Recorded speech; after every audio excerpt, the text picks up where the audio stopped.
Hello, everyone. Welcome to the Zoom Dallas Morning News War. That's what we're calling it.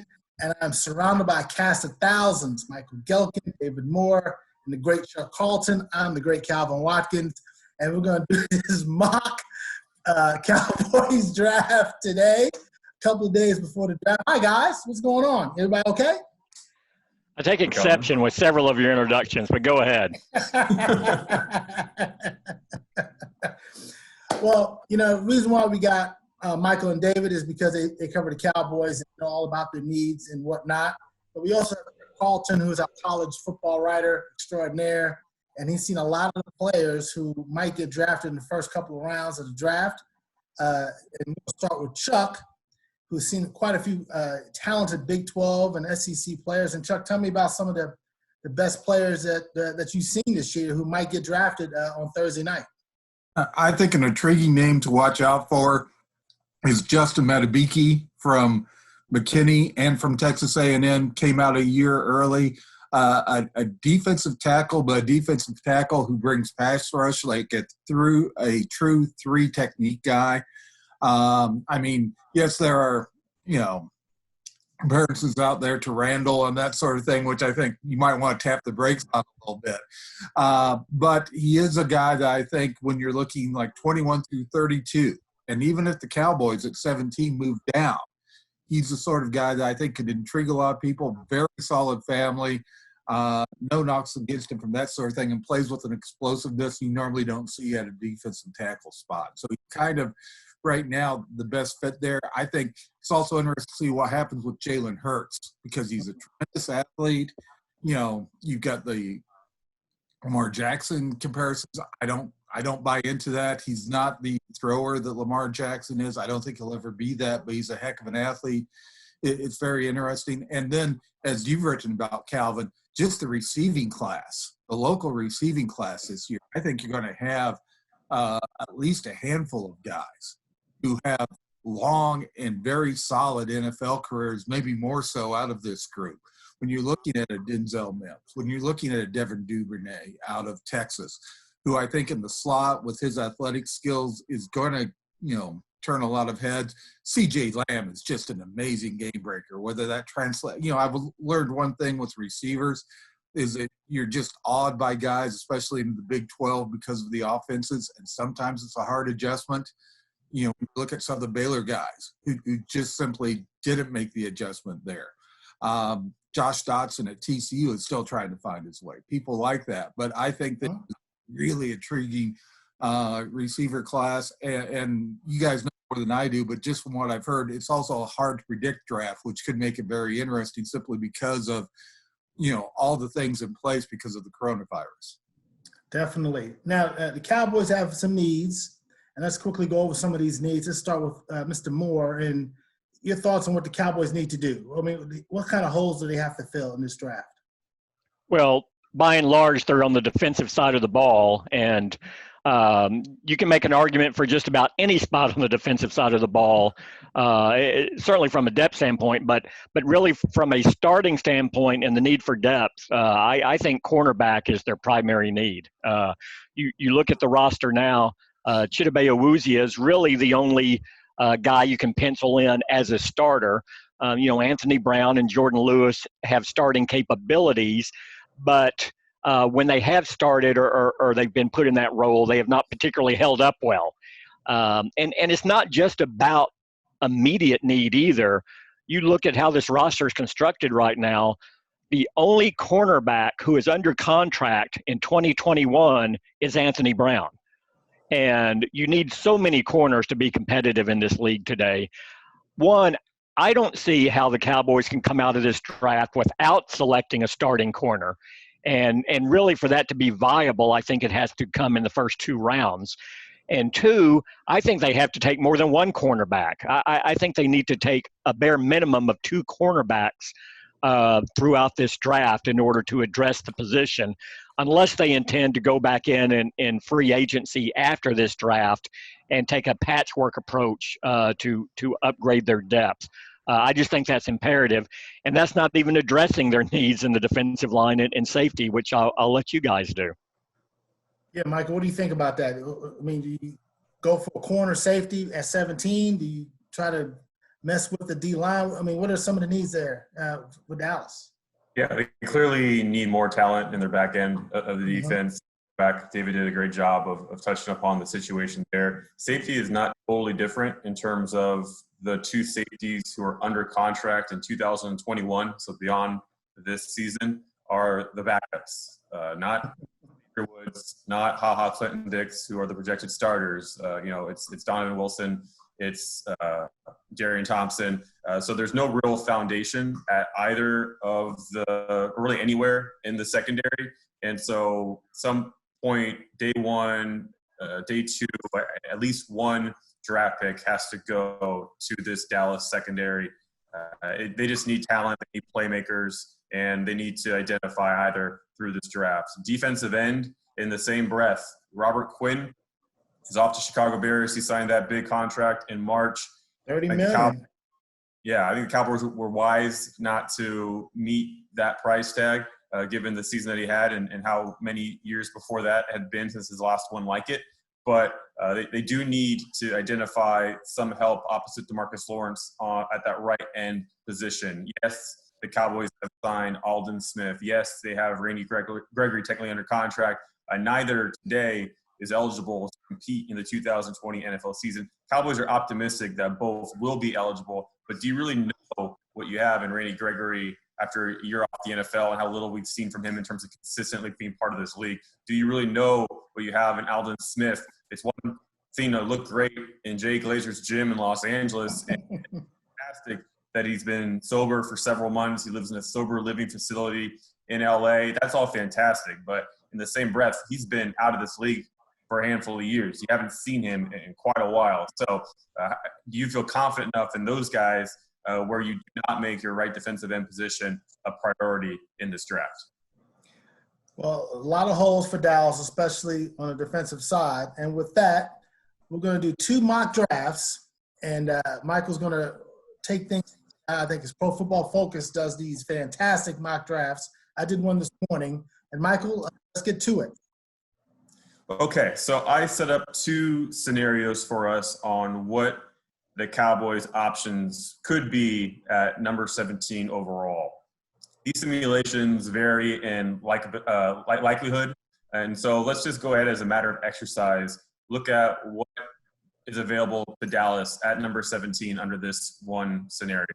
So under this one scenario, we see C.J. Henderson from Florida is available, Xavier McKinney, safety out of Alabama, considered to be the top safety in this draft by many evaluators, Calvin Watkins, edge rusher from LSU. These are guys who are all players, top players at positions of need for Dallas. There's some other corners, there's some other safeties, other edge rushers, but I kind of wanted to open this up to you guys.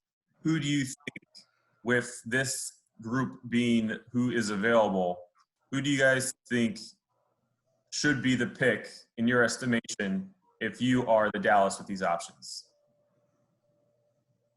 Well, I'm going to go first. I from LSU, Kason. I just think, as you were saying earlier, Michael, with Aldon Smith being away from 4 years, Randy Gregory, you know, if he's coming or going, you got to take Kason. Now, David, what you got? Do you take the safety? You got 2 tackles there, Becton and Jones. What do you got? Well, with everyone on the board there, so you took Chase on, so I can't take him, right? You can take him. Or I can't take him if I want. In this scenario, everyone's there. The players we believe they like the most are all there. So we're talking about an order. So I think they lean toward Chason over Henderson at this stage. I think it's Chason Henderson. I think it's kind of a 1A thing. I think Chason just because here's another thing to keep in mind. You look historically at these positions. There have been some outstanding Pro Bowl corners in this league who were taken in the 4th and 5th round. Richard Sherman comes to mind. There have been a lot of, Chris Harris, I think, was another. In fact, you go back in recent years and you look at a lot of the starting corners on the Super Bowl teams, they were taken in the 4th or 5th round, their corners. And people will tell you that worked because they had good pass rush up front. I think you rarely see Pro Bowl pass rushers that you drafted in the 5th round or so. So for that standpoint alone, and for what Michael articulated earlier about where they are with Gregory and Aldon Smith, I would also go chase on here at 17 for the Cowboys. If their best case scenario, let's make it clear, this is their best case scenario, I think at 17. I would agree with Calvin in this rare instance and do the same thing and go with chase on. What do you got, Chuck? What do you think?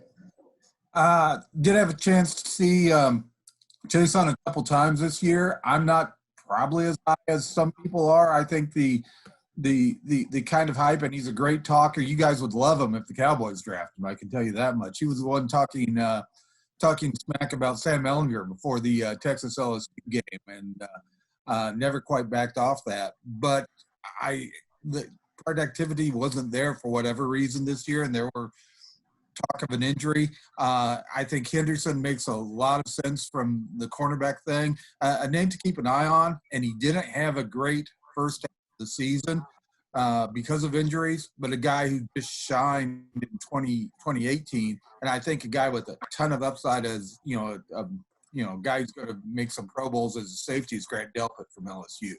I mean, he's really smart. He's very athletic. I just think that, again, some other things might make some more sense, but that's not always the case with the Cowboys. So I keep an eye on Delpit as well.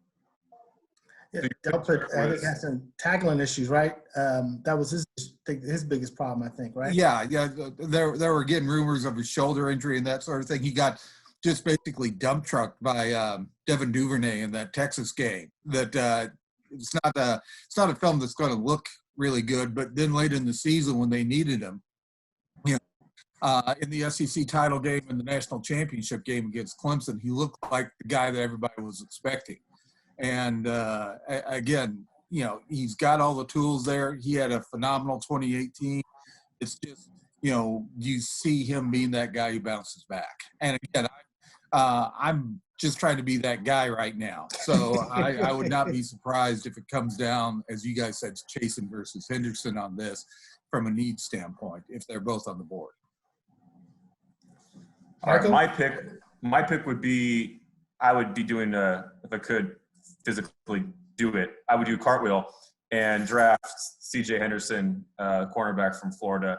To me, I would be shocked if it's available. And as David said, this exercise was kind of designed to have a number of guys available for the picking. But for C.J. Henderson, just a real high ceiling type of corner. You project his athleticism, his playmaking, with the sort of guy who could be a number one cornerback in this league. I just think he instantly he brings that pedigree to the Cowboys secondary, where you could envision him very confidently being part of mix for 4 or 5+ years as part of that rookie contract. And he's ascending. His technique is getting better. He didn't have the coaching in Florida that Jeffrey Okudah had at Ohio State. But he's definitely a quieter guy.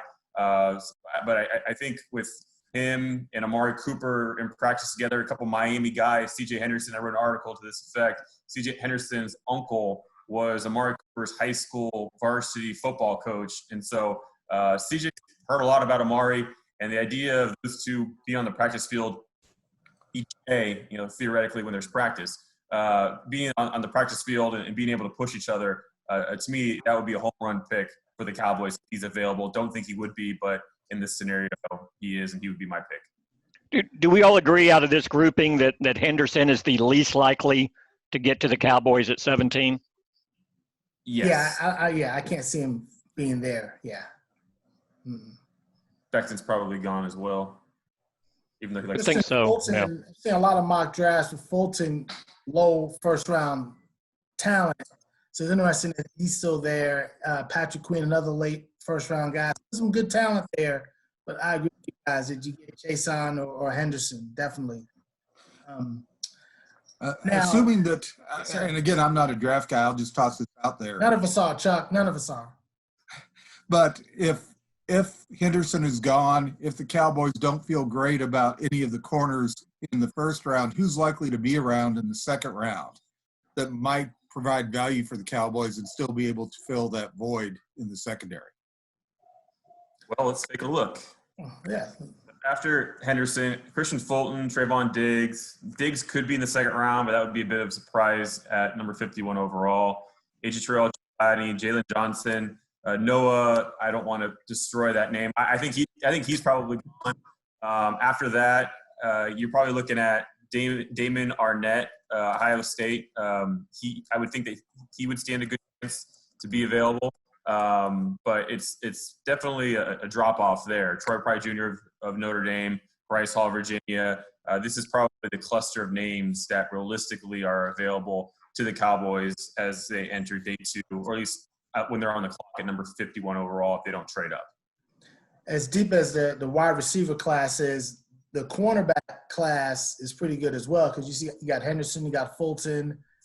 Diggs is probably early second round guys. There's going to be a lot of corners, I think, taken in day 1, obviously, and obviously in the early part of day 2. Now, as Michael sets up mock draft 2, I want to ask Chuck, who sees more college football than all of us combined in a sense. Who was you saw last year, Chuck? You saw some Big 12 teams. You saw some SEC teams. Who's the best player you saw last year? I mean, I don't want to be predictable here, but I saw Joe Burrow, and I saw him early. I saw him late. And to be honest, I wasn't, I was very skeptical of the LSU passing game hype when the season started. I thought Joe Burrow was at best an above average college quarterback as a junior. I didn't, more leadership skills than what you saw on the field in 2018. Joe Brady comes in, for whatever reason, things click. That throw against Texas on 3rd and 17, when at that point LSU couldn't stop Texas. If they give up the ball at that point, Texas probably has a good chance to drive at the end of the game and win. Everybody's expected to draw a play, screen pass, goes deep over the middle. Jefferson makes a play, 61-yard touchdown, game over. And then against Texas A&M, it was just a case where, it's one thing to talk about getting revenge on a team. It's another thing. It's really difficult to come out and actually do it. And when it's 28-0 early in the second quarter and Tiger Stadium's going nuts after he came out with the Burrow and Cajun on the jersey and all this, and I'm not totally sold he's going to be great at the next level, but damn, outside of maybe Cam Newton and Auburn, I can't think of a quarterback in recent memory who had a better college season than Joe Burrow did from the standpoint of both delivering the Heisman Trophy, kind of just raising that offense, because the LSU defense wasn't good for much of the season, and also winning national championship, winning the Heisman just in a runaway. Yeah, he was that good, and he's more athletic than you think. All right. That's some good points there. Now, Michael, let's go to mock draft number 2. What do you got? All right, so this draft, thanks for that, Chuck. This draft starts with Joe Burrow going number 1. I'm showing you all 16 picks so you guys have an idea. This is a little bit more of a scratch type of a setup where mainly focusing on Kayvon Chaisson and C.J. Henderson both being taken prior to the Cowboys selection. Where does that leave this team, and what do we want to do about it? I will say, as the prerequisite to all this, there is a possibility of a trade down here where New England and Kansas City, 23 and 32 overall respectively, both are interested partners in moving up to number 17. And so let's take a look here at what is available to the Cowboys. As you can see, it looks a whole lot different when you do not have some of those, the top remaining edge rusher that we had last time in Chaisson, and the top cornerback, number 2 cornerback overall in C.J. Henderson. Javon Kinlaw, who doesn't, of all the defensive needs that we described, interior rusher wasn't something that we said following the addition of Gerald McCoy, which replaced Malik Collins, who exited to Las Vegas. But Kinlaw could potentially be the top player on a lot of teams' boards at this point in the draft. Xavier McKinney, if we did want to go safety, I don't know what you would do there. I guess you'd bump Xavier Woods into more of a sub-package role. And we also have every other remaining corner in the draft. edge defender Yetur Gross-Matos, who played right and at Penn State. It would be a natural transition for him at the NFL level in that regard, but is number 17 too early for Yetur Gross-Matos? What do you guys, Calvin, you can kind of take it from here, but these are the options under this scenario at number 17. It's easy to say you go with Kinlaw, but there's no guarantees that you'll have McCoy or Dontari Poe in 21-22 seasons. So I'm always going with the younger guys when it comes to the draft. McKinney, I mean, I know they have Xavier Woods, but is McKinney an upgrade over Xavier Woods? Do you trade down? Do you trade down to get Gross-Matos? You wrote a fabulous story about him. You could trade down and maybe get the defensive end from Iowa. You could probably get Diggs, the corner from Alabama. But I'm going to go with Kinlaw in this instance. I'm going to stick with him just because you can never have enough guys inside. And there's no guarantees, as I said, you're going to have Gerald McCoy or Dontari Poe 2 years from now. And if anything, we know we'll have Kinlaw. So that's what I got. David, what do you got with this second mock draft? Yeah, I wouldn't go Kinlaw here. I think they invested with what they did in McCoy and really Poe next to him. Mm-hmm. I'm looking here too. I'm also persuaded by. Now, I'd agree with you. If I thought Kinlaw was a Pro Bowl player going forward and no one else on my board was, I would still take him. Right. I'm just not sure that's the case here. I think you could probably make that case for some others. McKinney is the top safety on the board, and so you actually get to get your pick of safeties in this draft. But see, I think, and you mentioned it earlier, I think Henderson is the clear number 2 corner. And when is that run on corners going to start? I think it's going to start later in the first round. I don't think it's going to wait till the second. I think you're going to start to see that next level of corners, with Terrell, with Diggs, with Gladney. I think Johnson, I think you're going to start to see those guys go in the first, not the second. And so now if I'm the Cowboys, I go, you know what? Are you really reaching if you say you want a corner who most people project that averages, say, 23.5 in all your mock drafts? Is that really that much of a reach at 17? Personally, I don't consider that a reach if you can't make a move back to assure yourself to get that player. So I have a problem going off the board and at 17 taking someone who is a consensus mid-second round pick, or even a consensus, say, 30, 31 pick. But I don't have a problem if you take a guy at 17 who most project would go 23, somewhere in there. I think it's actually, as tempting as McKinney is, I think it's between Diggs and Terrell for me at this point. I think Terrell was rated lower earlier because he finished on such a poor note. But if you look at the body of work, it's pretty impressive. So I'm going to go A.J. Terrell here. I like that. That's the kid from Clemson. I like that. Yeah. What do you got, Chuck? Who you like? You asked me to predict what the Cowboys are going to do. Yeah, why not? Sure. Ton of credibility here. Yeah. Again, just to be that guy, I don't think that this is necessarily the right move, but I could see the Cowboys moving down depending on where we're seeing that, again, that run on, quarterbacks coming.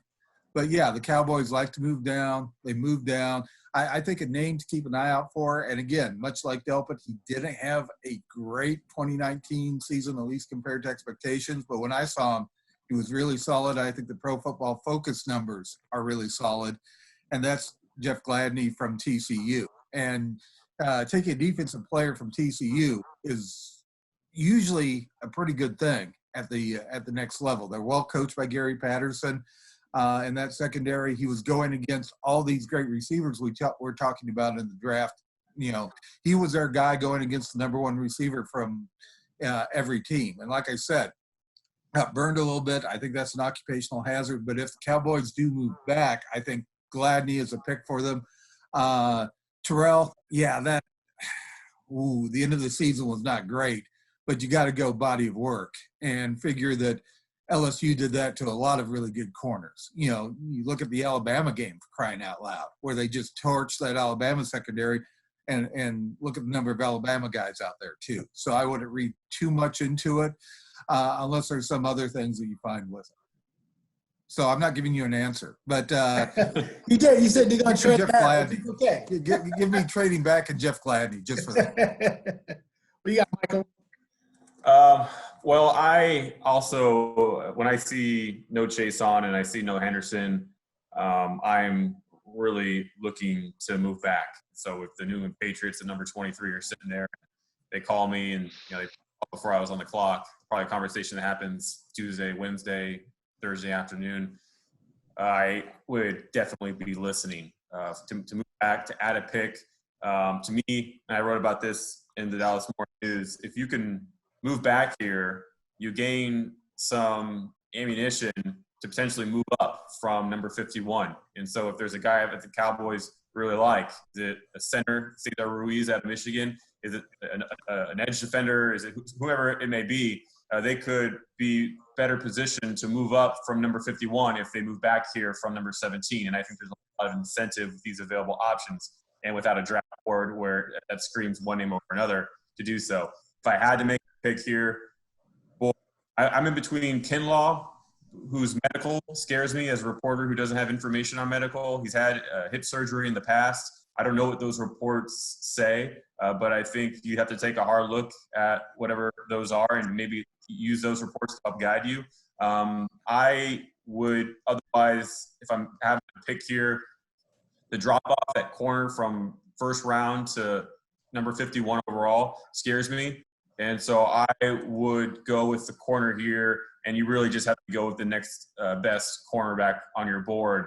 I posed this scenario to Daniel Jeremiah, the NFL Network analyst, who's far smarter than me, and he said, let me see if I can pull up the name, but he said the cornerback out of Utah, Jalen Johnson. He's been big on him. Yeah, he did a mock draft. Yeah, he's big on that kid. Yeah, he has. Yeah, so Jalen Johnson would be the pick here for me under this scenario, but I'm disappointed in but not surprised that C.J. Henderson's not here, and I am sufficiently disappointed that Chaseon's gone as well.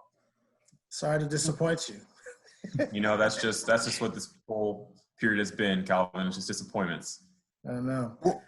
Worth noting on Jalen Johnson is he skipped the bowl game against Texas, and Utah folks were saying that was one reason why their defense looked so bad against Texas in that game. That was a significant – normally, guys skipping the bowl game, not a big deal. They said for their defense that was a big deal. So that kind of an endorsement. It's never a big deal to miss a bowl game. What's the big deal? I appreciate you guys for joining us here on our Zoom, DMN War Chat, whatever they're calling it. We make the names as we go. We've done the last 3 weeks, and it's been a lot of fun. And the last one we did with you, my favorite guys in the whole world. I appreciate that wholeheartedly. We might do another one post-draft. We're in negotiations with our editors now to see if that is possible whenever the draft ends. So thank you. I appreciate your time. And I know it's been rough on a lot of you guys, but we appreciate you guys for watching us on our YouTube channel, Dallas Morning News. And it's been great to read the work of Michael Gehlken and Chuck Carlton, and, of course, David.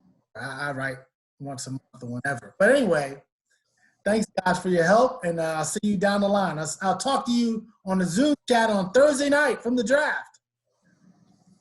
Wave bye-bye. Wave bye-bye. Thank you. Bye.